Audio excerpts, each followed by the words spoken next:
Creta ગાડીમાં નાખે છે, હું નગ્ન અવસ્થામાં જ હતો, ગામમાં લઈ આવે છે, પછી મને રસ્તામાં મારતા જ આવે છે. અને આ કેસમાં હું એવું ઈચ્છું છું કે સીબીઆઈ તપાસ કરવામાં આવે, મને સરકાર દ્વારા સ્પેશિયલ વકીલ આપવામાં આવે. તો આની ગંભીરતા સરકાર કેમ નથી લેતી? આપણા મોદી સાહેબ કેમ નથી લેતા? અને ખબર છે મોદી સાહેબને, આનાથી કોઈ મોદી સાહેબ અજાણ નથી. પૂનમબેન માડમને હું ફોન કરું છું અને કહું છું કે બેન મારે ન્યાય જોઈએ છે, એના માટે હું દિલ્હી આવ્યો છું, મને ગેટ પાસ કઢવી દો. તો એ લોકો પણ કોઈ જાતનો જવાબ દેતા નથી. હર્ષ સિંઘવીના પીએ ઓલા નામ છે, એને પણ મેં ફોન કર્યો કે સાહેબ આ નગ્નવાળા કાંડવાળા કેસમાં ફરી તપાસ કરાવો સર. આ દેશનો સૌથી ગંભીર ગુનો છે, આમાં પોલીસ દ્વારા પુરાવાનો નાશ કરવામાં આવ્યો છે અને મારી પાસે ઓલરેડી પુરાવા છે. આમાં ન્યાય માટે હું કેટલા ટાઈમથી હાર્યું કાઢું છું, મુખ્યમંત્રી, પીએમ સુધી, રાષ્ટ્રપતિ સુધી, આજ દી સુધી કોઈએ ધ્યાન દીધું નથી ને હમણાં આ આઈજી સાહેબને લેખિતમાં દઈને આવ્યો. નમસ્કાર મિત્રો, હું નરેશ ચાવડા, સનાતન સત્ય સમાચારમાં આપ જોડાઈ ચૂક્યા છો. મિત્રો, આજે વાત કરવી છે ખંભાળિયામાં બનેલા 2020ના એ નગ્નકાંડની કે જેમાં એક વ્યક્તિને અપહરણ કરી જાહેરમાં એનો નિર્વસ્ત્ર હાલતમાં સરઘસ કાઢવામાં આવે છે. જ્યારે એ કેસ કોર્ટ સુધી પહોંચે છે ત્યારે ખુદ પોલીસ દ્વારા જે પુરાવાનો નાશ કરવામાં આવે છે એમાં જે મુખ્ય આરોપીઓ છે એમના નામ કાઢી નાખવામાં આવે છે, એમના વિરુદ્ધ જે પુરાવા હોય છે એમનો નાશ કરવામાં આવે છે. એ પીડિત વ્યક્તિ ચંદુભાઈ દુધાત આપણી સાથે છે, જાણીએ શું છે સમગ્ર ઘટના. આ કેસ એક હિન્દુસ્તાનનો જ આપણે ગંભીર કહી શકીએ કે જે મહાભારત સાથે આપણે આ કેસને જોડી શકીએ છીએ. તો આ કેસમાં મારી સાથે આટલો અત્યાચાર થયો છે કે ન્યાયની આશા હું તો કદાચ આ દેશ પાસેથી રાખી શકું એમ છું નહીં, કેમ કે આ કેસમાં પોલીસ દ્વારા જ પુરાવાનો નાશ કરવામાં આવ્યો છે અને જેના પુરાવા ઓલરેડી મારી પાસે છે. પોલીસે જે પુરાવાનો નાશ કર્યો છે, આખી કેસ જ આખો ફેરવી નાખ્યો છે. આ કેસ એક હતો ક્રિકેટના ડબ્બાનો, એટલે કે જુગારનો. જેમ કે આપણે મહાભારત આખું થયું હતું એ પણ એક જુગાર ઉપરથી, અને દ્રૌપદી ચીરહરણ થયું હતું. તો આ કેસ પણ એક જુગાર ઉપરથી જ છે અને એમાં મારું ચીરહરણ થાય છે. અને ઓલું તો કદાચ એ દરમિયાન કોઈ રાજ્યસભા હશે એની અંદર થયું હતું, પણ મારું જે ચીરહરણ કરવામાં આવ્યું તે ભર બજારે અને જાહેરમાં કરવામાં આવ્યું. અને એ પણ એવું ચીરહરણ કે ભર બજારે ફેરવીને ખંભાળિયા પોલીસ સ્ટેશનની અંદર સુધી લઈ જાય છે, જેમાં પોલીસ ખુદ ઇન્વોલ્વ હતા જ અને છે. અને તે છતાં આ કેસની ગંભીરતા આપણા મુખ્યમંત્રી શ્રી વિજયભાઈ રૂપાણીજીએ છે. આ કેસમાં આપણે આઈજી સાહેબ સંદીપસિંહ ખુદ ખંભાળિયા આવે છે, તાત્કાલિક એસપી સાહેબને અહીં નિમણૂક બીજા કરે છે નવા, એ દરમિયાન એસપી સાહેબ રજા ઉપર હતા. તે છતાં આ કેસમાં પોલીસે પુરાવાના નાશ કર્યા છે. આ કેસની આખી સત્ય ઘટના એવી હતી કે લાઈવ જે જાહેર જનતાને, જામ ખંભાળિયાની પબ્લિકને જ નહીં પણ બીજી પબ્લિકને પણ ખ્યાલ જ છે આ કેસની. આ કોઈ શંકાનું સ્થાન જ નથી આમાં. કે મારી ફેસબુક આઈડી ચારણનો ચોરો, જે અત્યારે હાલી ચારણનો ચોરો ફેસબુક આઈડી બંધ છે, મારી પાસે અત્યારે નવી આઈડી છે. તો એ આઈડીમાં હું સમાજને જાગૃત કરતો હતો અને જ્યાં પણ ખોટું થતું હતું ત્યાં હું અવાજ ઉઠાવતો હતો. અને આ દરમિયાન ડેઇલી સર્વિસ હું પોલીસ સ્ટેશને અથવા કોઈ બી પોલીસ અધિકારીને હું લાઈવ ફોન કરતો હતો અને બધી જ્યાં પણ પોલીસની ભૂલ થતી ત્યાં હું એનું ધ્યાન દોરતો હતો. એટલે પોલીસને તથા જે ગુંડા લોકો છે એને હું આંખમાં ખટકતો હતો કાયમી. તો આ કેસની શરૂઆત એવી રીતે થઈ કે 2020 દિવાળીના સમયે એક અમારા જામ ખંભાળિયામાં રહેતો સોની બજારમાં જે સોનુને બનાવ્યાનો કારીગર છે, જેને અમે ગણેશ તરીકે ઓળખીએ છીએ, એને ક્રિકેટના ડબ્બામાં રમવા માટે આરઆર સેલ દ્વારા પકડવામાં આવે છે. હવે એ આરઆર સેલમાં ફરજ બજાવતા કમલેશભાઈ રબારી એને પકડે છે અને ગુનો દાખલ ખંભાળિયા પોલીસ સ્ટેશન કરવામાં આવે છે. કમલેશભાઈ રબારી એ ગણેશભાઈને પોલીસ સ્ટેશન સોંપી આવે છે અને સવારે આ માહિતી મારી પાસે આવે છે. હવે એનો ત્યારે એક મોબાઈલ જપ્ત કરે છે, 10,000 રૂપિયા કદાચ એની પાસે હતા એવું મેં એની સાથે ગણેશ સાથે પણ લાઈવમાં મેં વાત કરેલ છે. અને જે બધું ઓનલાઈન જ હતું, ઓફલાઈન આમાં કાંઈ છે જ નહીં.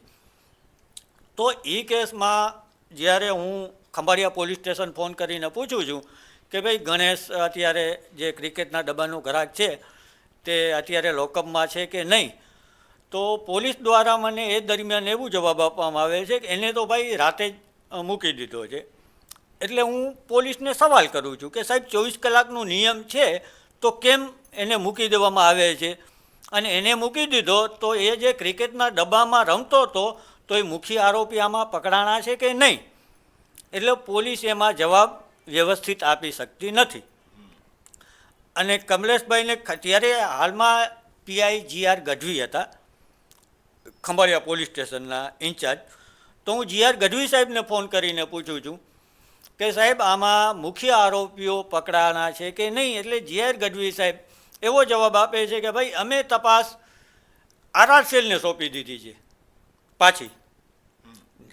આ તપાસ આ ખંભાળિયા પોલીસ સ્ટેશનને પહેલાં RR સેલ સોંપે છે, પછી આ લોકો પાછા RR સેલને સોંપી દે છે. કેમ કે આ કેસમાં તો ખોટું થયું તો ફાઇનલ એકાબીજા ઉપર આક્ષેપ થવા માંડ્યા હતા. એટલે પછી RR સેલના મને નંબર આપે છે પાછા કમલેશભાઈ રબારીના. એટલે મેં એની પાસે નંબર માંગ્યા તો RR સેલમાં ફરજ બજાવતા કમલેશભાઈ રબારીના મને પોલીસ સ્ટેશનથી નંબર આપવામાં આવે છે. હું કમલેશભાઈ રબારીને ફોન કરું છું કે સાહેબ તમે જે ક્રિકેટના ડબ્બામાં ગ્રાહક પકડો તો ગણેશ કરીને, તો એને અત્યારે તમારી પાસે કોઈના નામ એની આપ્યા હતા કે નહીં, ક્યાં રમે છે કે પોતે જ ક્રિકેટનો ડબ્બો ચલાવે છે ને પોતે જ રમે છે? કોઈના નામ ખોલાવવામાં આવ્યા છે કે હા, અહીં હું સવાલ એને કરું છું તો મને એવો જવાબ આપે છે કે ભાઈ એ તપાસ અમારા જમાદારને આપી દીધી છે, તમે એને પૂછી લ્યો. એટલે એના જમાદારના નંબર કમલેશભાઈ મને આપે છે. હું એને પૂછું છું કે ભાઈ તમે આમાં નામ કોઈના ખોલાવ્યા કે નહીં, તો કે હજી તપાસ ચાલુ છે. એટલે મેં કીધું તપાસ ચાલુ છે તો જે આરોપી હતો એ તો છૂટી ગયો, તો આની તપાસ હવે કેવી રીતે થાય? તપાસ ક્યારે થાય? આરોપીઓ જે પકડાયા હોય ત્યારે તપાસ કરવાની હોય ને, તો આરોપી તો જામીન માથે રાતોરાત છૂટી જાય છે, તો આમાં તપાસ કેવી રીતે થાય છે? એટલે ફરી 2-3 દિવસ થઈ જાય, એ મુદ્દો ચર્ચામાં બહુ ગામમાં આવે છે. એટલે એ લોકોને ખબર પડે છે કે હવે આમાં નામ ખોલાવવા જોશે. એટલે મને પાછો RR સેલમાંથી ફોન આવે છે કે ભાઈ તમે જેના કહેતા હતા કે વિનુ દાદુ ને બાબાલાલના, એના નામ અમે ખોલાવી નાખ્યા છે. એટલે મેં કીધું કે સાહેબ મારે તમને કહેવાનું હોય કે આના નામ ખોલો, કે તમારે જે રમે છે સત્ય હકીકત જે હોય એ લાવવાનું હોય? તમારે તપાસ કરીને નામ ખોલવાનું હોય ને, જેનું નામ હોય. તો એ લોકો તો હું કહું એમ નામ ખોલાવે, તો આ પોલીસ કેવી રીતે નામ ખોલાવે? તો એનો અર્થ તો એ થયો ને કે ગમે એના નામ ખુલી શકે. એટલે મેં પાછો સવાલ કર્યો RR સેલવાળાને કે સાહેબ એ ક્રિકેટનો ડબ્બો આઈડી આખી નંબર છે એમાં, સાહેબ આમાં કોઈ ખોટા નામ ન ખુલી શકે. હવે એ નંબરમાં એની ત્યાં સુધી જેના સાથે મેં વાત કરી આ ગણેશે, ત્યાં સુધી કીધું કે હું વિનુ દાદુ તથા બાબાલાલના ક્રિકેટના ડબ્બામાં રમું છું, અને પૈસાની લેતી દેતીનું મેં પૂછ્યું કે તો તમે પૈસાની લેતી દેતી રૂબરૂ કરો છો કે કોઈ દુકાન થ્રુ છે? એટલે એ મને પૈસાની લેતી દેતીનો એવો જવાબ આપે છે કે પૈસાની લેતી દેતી જામ ખંભાળિયા કાનજી ચતુર ધર્મશાળા છે એની બાજુમાં એક ફરસાણની એટલે સ્વીટ માર્ટની દુકાન છે, કદાચ હું ભૂલી ન ગયો તો જગદીશ એવું જ કંઈક નામ છે, કે ત્યાંથી હું પૈસા હારું છું ત્યાં દઈ દઉં છું અને જીતું છું હું ત્યાંથી લઈ લઉં છું, મારો વહીવટ ત્યાં થાય છે. એમની લેવડ દેવડ બધી ત્યાં થાય છે. કે જે દુકાન છે કાનજી ચતુર્ધર્મ આખી મને ઓનલાઈન લાવ્યો છું હું, એમાં બધું મને દર્શાવે છે. હવે એ મેટરમાં વિનુ દાદુ તથા બાબાલાલ માટે ગુનો દાખલ કરવામાં આવે છે. પછી અને ત્યારબાદ તપાસ કરીને પછી એમાં એમના નામ ખુલે છે આ બંનેના, પછી એ લોકોના એની ઉપર ગુનો દાખલ કરવામાં આવે છે. અને એ દરમિયાન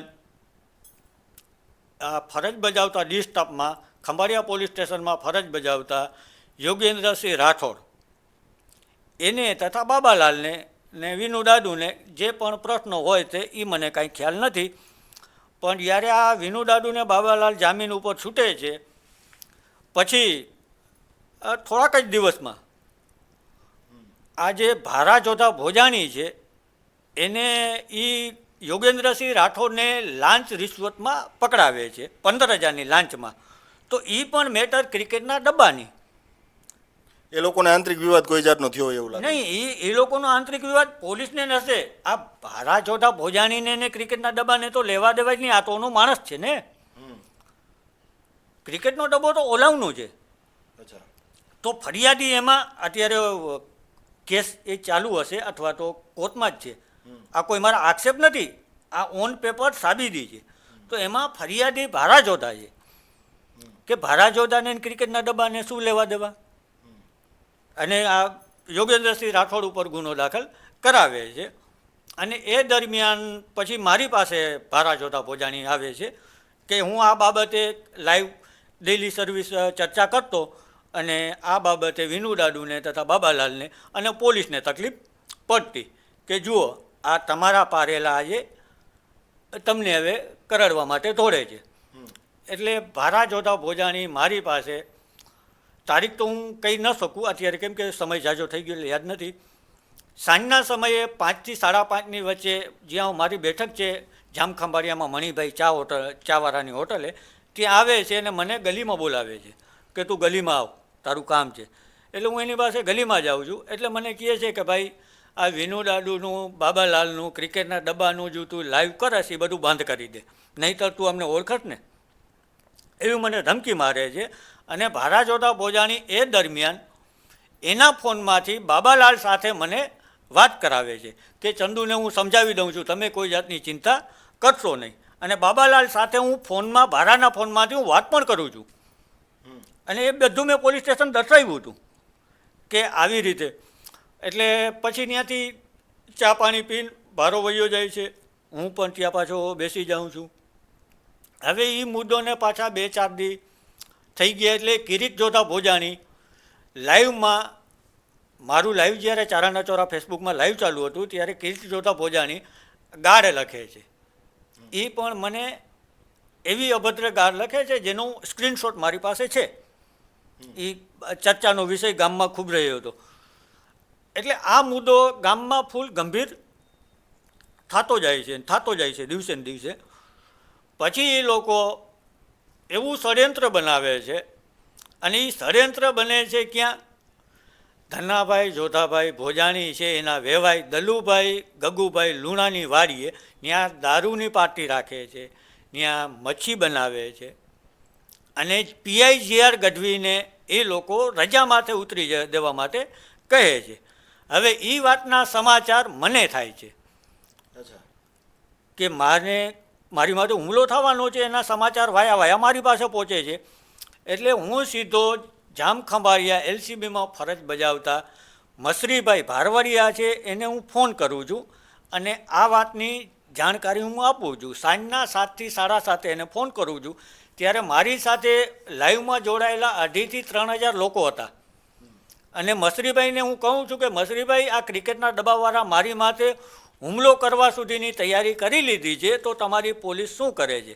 એટલે મસરીભાઈ મને એવો જવાબ આપે છે કે ભાઈ મારા માથે અત્યારે ખૂબ ખરાબ પરિસ્થિતિ છે, મારે અત્યારે એનું થોડીક તકલીફ, એને દુઃખ પડ્યું હતું, એટલે હું એની પાસે માફી માગું છું. ભાઈ મને ખબર નહોતી કે તમારી માથે અત્યારે આવી પરિસ્થિતિ છે. પછી એ જ દરમિયાન લાઈવમાં હું બીજા LCBના જ પોલીસવાળાઓને ફોન કરું છું, જે એ લોકોની કોલ ડિટેલ કઢાવવામાં આવે તો ખ્યાલ આવી જાય ને.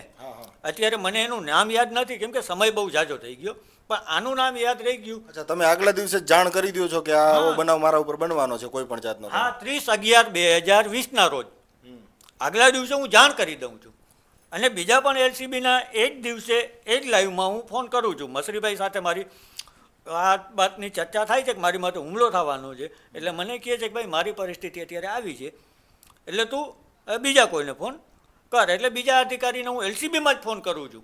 એ મને પાકી યાદ છે કેમ કે મારી કોલ ડિટેલ એ ખોટું નહીં બોલે, અને જેને મેં ફોન કર્યો છે એની કોલ ડિટેલ એ ખોટું ન બોલે ને. એટલે એ વાતનું પછી બીજે દિવસે સવારે જ્યારે હું 10-10:30ની વચ્ચે જ્યારે હું ખંભાળિયા ઘરેથી નીકળું છું, મણિભાઈ ચાવાળાની હોટલ પાસે જ્યારે જાઉં છું ત્યારે મારો ભાઈ, મારાથી મોટો મારો ભાઈ છે, એની બાજુમાં ભારા જોધા ભોજાણી ઊભો હતો. અને મારા ભાઈને કહેતો હતો કે ભાઈ ચંદુને તું સમજાવ, નહીં તો તું અમને બધાને ઓળખે. એટલે મારા ભાઈએ એને કીધું કે ભાઈ હું મારા ભાઈને સમજાવી દઈશ, તમે માથાકૂટ કરશો નહીં.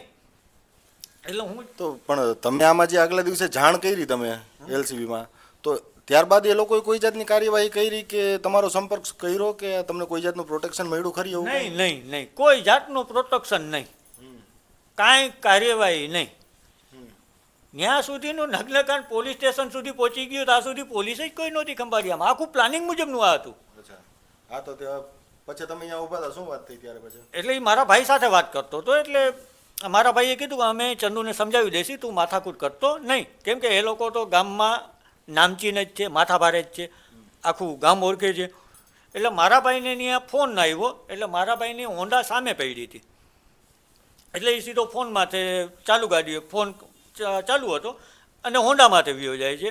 હું ચાનો ઓર્ડર આપું છું ને હું પાનની દુકાને ફાકીનું કહું છું. હું જેવો ચાવાળાને ચા આવે છે અને હું પાનવાળાને જેવો ચા અમે બે ભેગી પીતા હતા, જેવો રાખું છું, બાજુમાં પાછળથી ક્રેટા આવીને ઊભી રહી જાય છે અને સીધી મને પકડી લે છે. ત્યારે હાજર હોય છે ભારા જોધા ભોજાણી, કિરીટ જોધા ભોજાણી, ધનાભાઈનો છોકરો રમેશ અને પ્રતાપ જોધા ભોજાણી. આ 4 જણા સીસીટીવી ફૂટેજમાં દેખાય છે. જે ગાયત્રી મોબાઈલ વર્લ્ડના કબજે લીધા છે એ સીસીટીવી ફૂટેજમાં છે જ. તે છતાં રમેશ જોધા ભોજાણીને આરોપીમાં નથી લેવામાં આવતું, અપહરણ કરવા ટાણે હાજર હોય છે. અચ્છા, એક જ પરિવાર છે ને, તે છતાં એનું નામ નથી લેવામાં આવતું, એને બાદ કર્યું. પછી મારું અપહરણ કરીને ત્યાંથી બેઠક રોડ થઈ, કલેક્ટર કચેરી, એસપી કચેરીએ થઈ, Jamnagar highway Reliance petrol pump થઈ, દલવાડી હોટલથી, પછી પાયલ હોટલ થઈ અને વિરમદર રોડ ઉપર મને લઈ જાય છે. જ્યાં એક વાડીએ લઈ જાય છે, ત્યાં ભારો મને એમ કહે છે કે તારે લખાવવું હોય ને તો લખાવજે, આ વાડી વિનુ દાદુની છે. ત્યાંથી પછી ગાડી પાછી વાળી લઈએ છીએ. આગળ જતા એક ટેકરી હતી પાણાની, જે આપણે ધાર કહી નાનકડી એવી, ત્યાં મને લઈ જઈને કહે છે કે તે ક્રિકેટના ડબ્બાનું તને કીધું કે બંધ કરી દે, તે છતાં તે બંધ કર્યું નહીં, તો હવે તારી દશા જો. અને એ દરમિયાન એ માનસીને ફોન કરીને લોઢાના સળિયા મગાવે છે, માનસી ભોજાણીને. એટલે માનસી ભોજાણી ત્યાં સળિયા લઈને આવે છે. એ દરમિયાન મારા કપડાં કાઢી નાખે છે ભારા જોધા ભોજાણી ને કિરીટ જોધા ભોજાણી. અને પછી એ લોકો વિડીયો બનાવે છે. પ્રથમ તો ભારો મારા ફોનમાંથી, ચારણના ચોરામાંથી મને લાઈવ કરે છે અને કિરીટ એમ કહે છે કે બોલ ચારણનો ચોરો. અચ્છા, તમારી જે ફેસબુક આઈડી છે એમાંથી જ તમારા મોબાઈલમાંથી લાઈવ કરીને પછી તમને આ બોલવા માટે મજબૂર કરાવે છે. અને કિરીટ એના ફોનમાંથી ઉતારે છે અને ભારો મારા ફોનમાંથી જ. એટલે હું એમાં બોલું છું કે શું બોલું, મને જબરજસ્તી બોલાવવામાં આવે છે. બોલી કે ચારણનો ચોરો, જાગૃતતા ને એકતા. એટલે હું એમાં લાઈવમાં બોલું છું કે ચારણનો ચોરો, જાગૃતતા ને એકતા. એટલે ભારો સીધો મારા મોબાઈલનો ઘા કરે છે ને મારો મોબાઈલ ત્યાં સળગે છે. જે લાઈવ ચાલુ હતું એ જ ફોનનો ભારો ઘા કરે છે અને મોબાઈલ સીધો ત્યાં સળગી જાય છે. બીજો મારી પાસે નાનકડો ફોન હોય છે, જે આપણે સેમસંગનો 1100 કહી છીએ ને, હા, એ મોબાઈલ હતો. એ મોબાઈલનું ઘા કરીને ત્યાં તોડી નાખે છે. પછી મને ફરી માનસી સરિયા લઈને આવ્યો હોય છે, સરિયા ગાડીમાં રાખે છે. મને સીધો પાછું એ લોકો કિરીટારે ફોનમાં વાત ચાલુ જ હતી અને કિરીટ એ દરમિયાન એ પણ કહે છે કે ધનાભાઈની પીઆઈ જીઆર ગઢવી સાથે વાત થઈ ગઈ છે, આપણે એને ગામમાં લઈ જવાનું છે, આપણે કંઈ ચિંતા કરવાની છે નહીં, બધું ગોઠવેલું છે. એ દરમિયાન પીઆઈ જીઆર ગઢવી હતા. એટલે મને સીધો પાછું ક્રેટા ગાડીમાં નાખે છે. હું નગ્ન અવસ્થામાં જ હતો, ગામમાં લઈ આવે છે. પછી મને રસ્તામાં મારતા જ આવે છે, ઢીકાપાટોની મારને. કોઈ સળિયાનો ઉપયોગ કર્યો નથી. જે સત્ય હકીકત છે એ જ હું દર્શાવી. ઢીકાપાટોની માર આખા રસ્તે ચાલુ જ હતી. મને ગામમાં મને લઈ આવે છે. અહીં આપણે ફાયર બ્રિગેડની ઓફિસ છે જામખંભાળિયામાં, ત્યાં મને નીચે ઉતારે છે અને ભર બજારે મને ત્યાંથી પાછા મારતા મારતા ખંભાળિયા પોલીસ સ્ટેશન સુધી લઈ જાય છે. અને ખંભાળિયા પોલીસ સ્ટેશન જઈને એમ કહે છે કે આને લોકઅપમાં બેસાડી દો. હવે રસ્તામાં મારી માટે એવા ગામમાં એ પ્રચાર કરતા આવતા હતા કે આની ચોરી કરી છે. જાહેરમાં તમારું એ નગ્ન અવસ્થામાં સરઘસ કાઢે છે, ચાલતા ચાલતા પોલીસ ચોકી સુધી લઈ જાય છે. અચ્છા, અને બીજા લોકોને શું જણાવે છે? બીજા લોકોને તે લોકો એવું જણાવતા આવે છે કે આની ચોરી કરી છે, એટલે અમે એને આ હાલત કરી છે. તો તો મારું તો એ લોકો અપહરણ કરીને લઈ ગયા છે ને. અને મુદ્દો તો આખો ક્રિકેટના ડબ્બાનો છે. હવે આ ક્રિકેટનો ડબ્બો એટલો ચર્ચામાં હતો ને એટલો ગંભીર પરિસ્થિતિ આ લઈ આવી મારી માટે કે અત્યારે હું ન્યાય માટે થઈને ડીજીપી સાહેબને લેખિતમાં દીધું છે, આપણા મુખ્યમંત્રીશ્રીને લેખિતમાં દીધું છે, જામ ખંભાળિયા એસપી સાહેબને લેખિતમાં દીધું છે, કોર્ટમાં જઈને મેં લેખિતમાં કીધું છે કે સાહેબ આની ફરી તપાસ કરાવો. પણ આ કેસમાં ફરી તપાસ હજી થઈ નથી. આ કેસમાં હજી મને ન્યાય મળ્યો નથી. આ કેસમાંથી આરોપીઓના નામ જ બાદ કરી નાખ્યા છે અને હજી કોર્ટ પણ આરોપીઓના નામ કાઢે છે. તો આમાં હા, તો તમને જે પોલીસ સ્ટેશને લઈ ગયા તો અહીંયા પોલીસ સ્ટેશન લઈને એ લોકોએ પોલીસને શું જણાવ્યું? કે આને લોકઅપમાં પૂરી દો. અચ્છા, તો તમને લોકઅપ કરવામાં આવે છે? નહીં, મને લોકઅપમાં નહીં, મને એક રૂમમાં બેસાડી દેવામાં આવે છે અને પછી સીધા મને પછી તો બહારની પરિસ્થિતિ શું છે મને ખ્યાલ નથી. મને રૂમમાં બંધ કરી દેવામાં આવ્યું કે બહાર શું થયું મને ખ્યાલ જ નથી. પછી થોડી વાર પછી એ દરમિયાન મારા ઘરના એલસીબી હરિયું કાઢે છે, ડીએસપી એસપી કચેરી હરિયું કાઢે છે, પણ પોલીસ ત્યાં હાજર કોઈ હોતી જ નથી. કેમ કે આગળથી પ્લાનિંગ મુજબનું આ ષડયંત્ર હતું ને, તો પોલીસ હાજર ક્યાંથી રહીએ પ્લાનિંગ મુજબ. પછી આમાં એવું બન્યું કે તાત્કાલિક પછી આઈજી સાહેબ સંદીપસિંહ આવે છે, મુખ્યમંત્રી શ્રી આ કેસ ઉપર વિજયભાઈ રૂપાણી કે ધ્યાન આ કેસ ઉપર રાખે છે. એ દરમિયાન પછી આ લોકોને પાસા કરવામાં આવે છે. પણ ગંભીર બાબત એ છે કે આટલો બધો ગુનો જે ચકચારી હતો એમાંય આરોપીઓને તાત્કાલિક જામીન પણ મળી જાય છે. પછી પાસા થાય છે એ બીજા નંબરની વાત છે. કેમ કે આવા ગુનામાં પોલીસે પુરાવા એ લોકોના જે મુખ્ય આરોપી છે એના પુરાવા જ નથી લીધા. પુરાવાનો નાશ કરેલો છે એવું છે? પોલીસ દ્વારા જ પુરાવાનો નાશ કરેલ છે ને, જે મારી પાસે છે ઓલરેડી. જે મેં વિડીયો આપ્યો છે ડીવાયએસપી હિરેન ચૌધરીને અને સારા સાહેબને, આ 30 તારીખનું જો આમાં લખ્યું છે, જે મત્રીભાઈને હું ફોન કરું છું, આમાં લખ્યું છે આગલા દિવસનો, કે આગલા દિવસનો વિડીયો જે ચારણના ચોરામાં ફેસબુક લાઈવમાં કરું છું, એ વિડીયો મારી પાસેથી ડીવાયએસપી હિરેન્દ્ર ચૌધરી અને સારડા સાહેબ એમ કહીને લે છે કે અમે આ વિડીયો તારો પુરાવા તરીકે લઈ છીએ. અચ્છા, તમે એ વિડીયોઝ તમે પુરાવા તરીકે રજૂ કરી દો છો? હા, મારી પાસેથી લે છે. પણ એ પુરાવા તરીકે રજૂ આમાં કોર્ટમાં કરવામાં નથી આવતો, ચાર્જશીટમાં ક્યાંય છે નહીં. તો એ વિડીયો તમે જે આપ્યા હતા એ કયા માધ્યમથી આપેલા હતા? કઈ રીતે તમે રજૂ કર્યા હતા? અરે જે એ લોકોએ ત્યારે ઓલું કોમ્પ્યુટર એક્સપર્ટ હોય ને એને બોલાવે છે અને મારી ફેસબુક આઈડીમાંથી એ વિડીયો ઉઠાવે છે. અચ્છા, તમારી આઈડીમાંથી? હા, મારી આઈડીમાંથી વિડીયો. મને એવું કહેવામાં આવે છે કે અમે આ વિડીયો તારો પુરાવા તરીકે લઈ છીએ, પણ એ પુરાવા તરીકે આમાં ક્યાંય રજૂ કરવામાં આવ્યો નથી. તો પછી આ ગામમાં જે તમે જાહેરમાં તમને લઈને નીકળ્યા કે જે જગ્યાએ તમે ઊભા હતા એ આજુબાજુના સીસીટીવી, પોલીસ સ્ટેશનના સીસીટીવી એ કાંઈ રજૂ કર્યા ખરી? પોલીસ સ્ટેશનના સીસીટીવી કુટેજ ક્યાંય રજૂ કર્યા નથી, ચાર્જશીટમાં ક્યાંય નથી. અચ્છા, એફએસએલમાં અત્યારે બધું છે એમાં લગભગ છે જ નહીં. કેમ કે એફએસએલમાં હોય તો ચાર્જશીટમાં આવી જાય ને. એફએસએલમાં જેટલું મૂકે એ બધાનું ચાર્જશીટમાં તો હોવું જોઈએ ને, કે આ વસ્તુ એફએસએલમાં છે. મેં સરકારી વકીલ પાસે તપાસ કરાવી કે ચાર્જશીટ મને હમણાં હાથમાં આવી, મને ચાર્જશીટે આપતા નહોતા. આ કેસમાં એટલું ખોટું કરવામાં આવ્યું છે કે જેની કોઈ સીમા જ નથી. પછી બાબાલાલને 3 દિવસ એલસીબીની ઓફિસે બેસાડી રાખવામાં આવે છે, તે છતાં એને મૂકી દેવામાં આવે છે. જ્યારે આ ગુનાનો મુખ્ય આરોપી બધા છે, વિનુ દાડુ. તો એ ક્યાં દરમિયાન એમને એલસીબીની ઓફિસમાં રાખવામાં આવે? આ નગ્નકાંડ જ્યારે થયું એના પછી એ લોકો ફરાર હતા, પછી એ લોકો સામેથી હાજર થાય છે. તો એ દરમિયાન બાબાલાલને 3 દિવસ એલસીબીની ઓફિસે બેસાડી રાખવામાં આવે છે અને મને એવું કહેવામાં આવે છે કે તપાસ ચાલુ છે, તપાસ ચાલુ છે, તપાસ ચાલુ છે. પછી જ્યારે એને મૂકી દેવામાં આવે તો હું આરટીઆઈ કરીને માહિતી માગું છું કે ભાઈ બાબાલાલ, વિનુ દાડુ, ધનાજોટા ભોજાણી આ બધા મુખ્ય આરોપી છે, બાબાલાલને તમે મૂકી દીધો એનું કારણ શું? મને એલસીબીના સીસીટીવી ફૂટેજ લાવો. તો મને એવો જવાબ આપે છે આરટીઆઈમાં કે અમારી ઓફિસે પોલીસના બાતમીદારો આવતા હોય એટલે અમે તમને સીસીટીવી ફૂટેજ આપી શકીએ નહીં. આ આપણી પાસે જવાબ છે એ લોકોનો. એટલે આવી રીતે આ કેસમાં જેટલું પોલીસે પુરાવાનો નાશ કર્યો છે ને, એની ગંભીરતા હું મારા મન ઉપર લઉં છું ને કે જે મારી આ સાથે જે અત્યાચાર થયું છે આવું કદાચ કોઈ હિન્દુસ્તાનમાં બીજો બનાવ નહીં હોય તે છતાં પોલીસે આટલા અધિકારીઓ આમાં સામેલ થાય છે, આટલી આ કેસમાં સરકાર ઇન્વોલ્વ થાય છે, તે છતાં પોલીસ એનું મન ફાવે તેમ ચલાવી અને મુખ્ય આરોપીઓને જ બધાને કાઢી નાખે છે. તો આમાં મને નથી લાગતું કે હવે મને આ કેસમાં ન્યાય મળે, કેમ કે આ કેસનો કંઈ અર્થ જ નથી. હવે જે મુખ્ય આરોપી છે એમના જ નામ બાદ કરી નાખવામાં આવેલા છે. એવું કહેવાનું.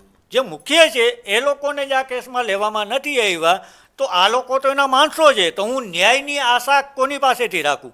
એટલે સરકાર પાસે મેં રજૂઆત કરી છે, આપણા ડીજી સાહેબ પાસે મેં રજૂઆત કરી છે કે આ કેસની ફરી તપાસ કરાવો ને આ કેસમાં હોઈ શકે તો સીબીઆઈ તપાસ કરો અને આ કેસ ફરી રીઓપન કરો.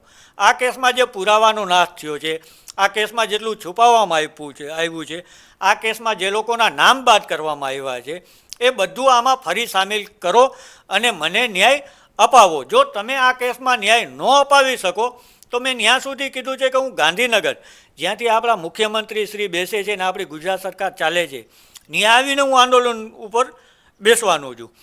મેં અત્યારે જામખંભાળિયા એસપી સાહેબની કચેરી સામે આંદોલન કરી લીધા, પોલીસ સ્ટેશન આંદોલન કરી લીધા. એ લોકોએ મને ત્યાં સુધી આશ્વાસન પણ આપ્યું કે અમે આ કેસની ફરી તપાસ કરશી, 173 મુજબની ફરી તપાસ થાય. પણ ફરી એ લોકો કોઈના રાજ દબાણથી અથવા તો કોઈ કારણોસર ફરી જાય છે અને આ કેસની ફરી તપાસ કરતા નથી. એટલે મને આ પોલીસ ઉપર ભરોસો હવે જરાય નથી, ભરોસો કરવા જેવો જ નથી, કેમ કે આ કેસની ગંભીરતા એ લોકોને સમજાતી નથી કદાચ. તો આ કેસની ફરી તપાસ સીબીઆઈ કરે એવી હું રજૂઆત સરકારશ્રીને કરું છું, આપણા વડાપ્રધાન નરેન્દ્ર મોદી સાહેબને કરું છું, આપણા જે રાષ્ટ્રપતિ છે એને કરું છું કે સાહેબ આ હિન્દુસ્તાનનો સૌથી ગંભીર જે ગુનો છે એ કેસમાં આટલા પુરાવાના નાશ થયા છે અને આપણી સરકાર ધ્યાન દેતી નથી. તો જો આમાં ન્યાય મને નહીં મળે તો પછી મારે આ હિન્દુસ્તાનમાં જીવવું મારા માટે શક્ય નહીં રહે. એ હું માનું છું કે આ દેશ પાસેથી મારે ન્યાયની આશા નહીં રહે તો પછી આ દેશમાં જીવીને શું કરવું છે.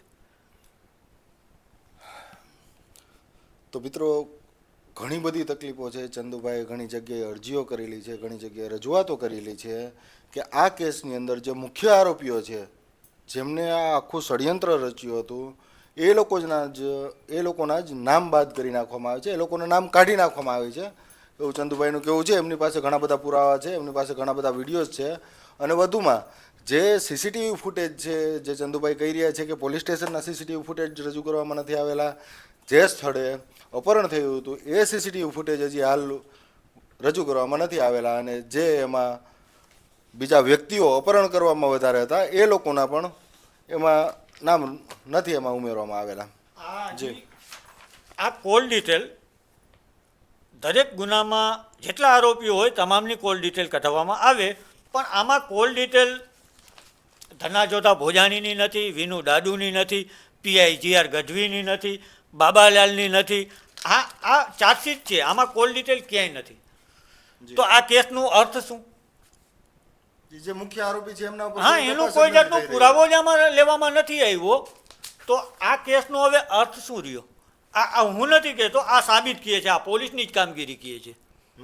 આમાં જે મુખ્ય આરોપી છે એમના ઉપર પૂરી તપાસ જ કરવામાં નથી આવેલી. નથી લીધા, એ લોકોના પુરાવા નાશ કરવામાં આવ્યા છે. એ લોકોના પુરાવા એકઠા કરવા જોઈએ, એની બદલે પોલીસે એ લોકોના પુરાવા નાશ કર્યા છે. આમાં પુરાવો ક્યાંય નથી, આમાં આ લોકોના જ છે, ખાલી ભારાના છે, કિરીટના છે, માનસીના છે.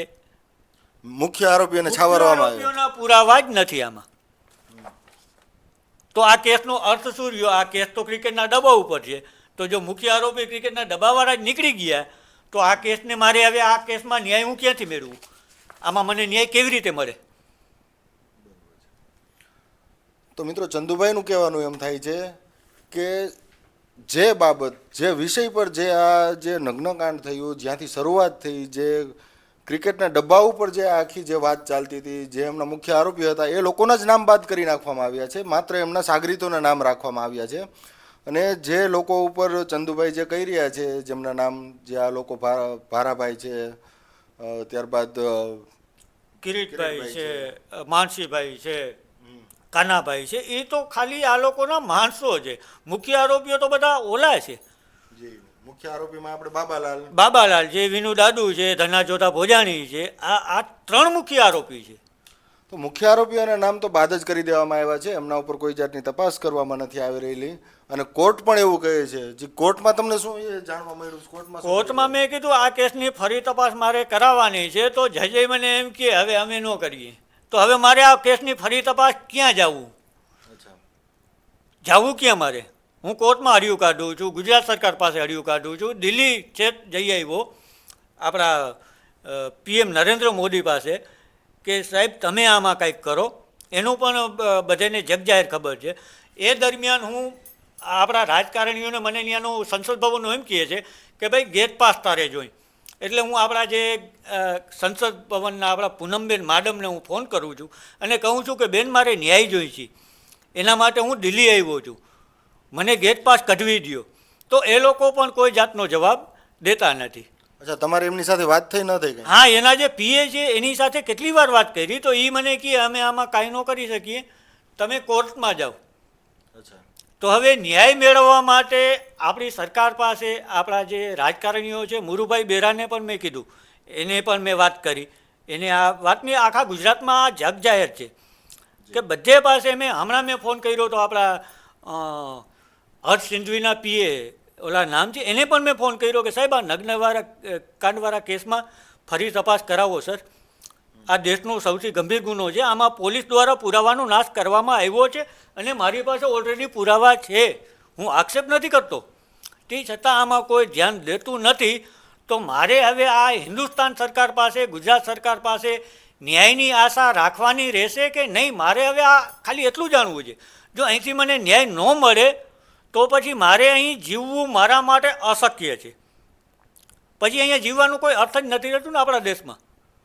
મૃત્યુને વાલું કરવું પડશે. ન્યાયતંત્ર છે, કાયદાઓ છે, માનીએ થોડા ઘણું હોય કેસ લાંબો ચાલતો હોય, તપાસ થતી હોય, પણ આપણે પણ એવી ન્યાયતંત્ર પાસે આશા રાખીએ કે આપણને ન્યાય મળે. આમાં ન્યાય માટે હું કેટલા ટાઈમથી હરિયું કાઢું છું, મુખ્યમંત્રી PM સુધી, રાષ્ટ્રપતિ સુધી.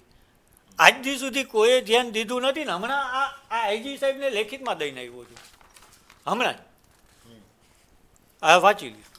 IG સાહેબને તમે લેખિતમાં રજૂઆત કરેલી છે? DG સાહેબને, સોરી IG નહીં, DG સાહેબ. અચ્છા, DG સાહેબને રજૂઆત કરેલી. હા જી, આ લેખિતમાં દઈને આવ્યો છું.